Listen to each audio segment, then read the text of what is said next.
Hello friends, welcome back to all of you at this session. I am Sanjeev Kumar. I will explain something about advanced structures and like some new phrases that you would like explain and you would use in your speaking English fluently. So first of all, I will discuss here how to make sentences and speak English on like छोटी छोटी बातों पर बड़ा मुद्दा ना बनाए। तो आप इस पॉइंट को इंग्लिश में कैसे डिस्कस करेंगे? छोटी छोटी बातों की इंग्लिश क्या होगी? तो इट मीन्स माय डियर, इसका मीनिंग रहेगा स्मॉल थिंग्स और लिटिल थिंग्स। चलिए देखेगा कंसेप्ट क्या रहेगा। यहां पर आप कहने वाले हैं don't work plus over preposition use होगी, plus small little things use होगा, प्लस अदर वर्ड्स लाइक छोटी छोटी बातों के लिए हम यूज करेंगे स्मॉल एंड लिटिल थिंग्स। छोटी छोटी बातों पर बड़ा मुद्दा ना बनाए तो आप कहने वाले हैं don't make big issue over small things. Don't make big issue over small things. Next, छोटी छोटी बातों पर रिश्ते ना तोड़ें तो आप कहेंगे don't break a relationship over small और little things. Don't break relationship over small things.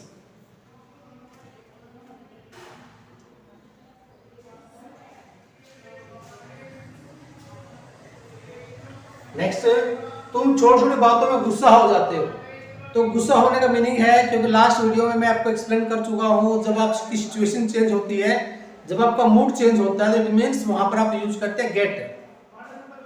Like मैंने कहा वह गुस्सा हो गया तो आप कहेंगे he gets happy, he gets angry, he gets hungry.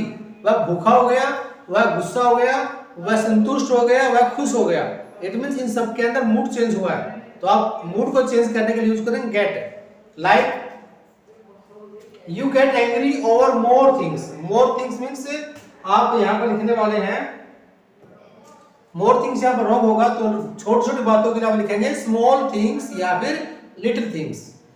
लेकिन मेन पॉइंट यहां पर रहेगा you get angry over small things. Small things.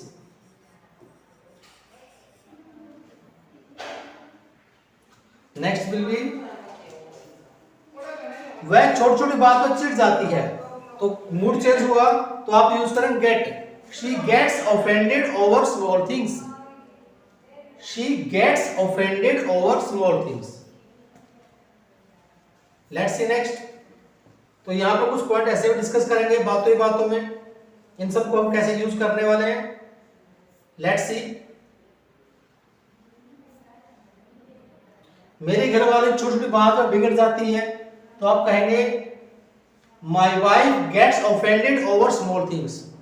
तो अभी मैंने बताया आपको मूड चेंज करने के लिए आप यूज करें गेट।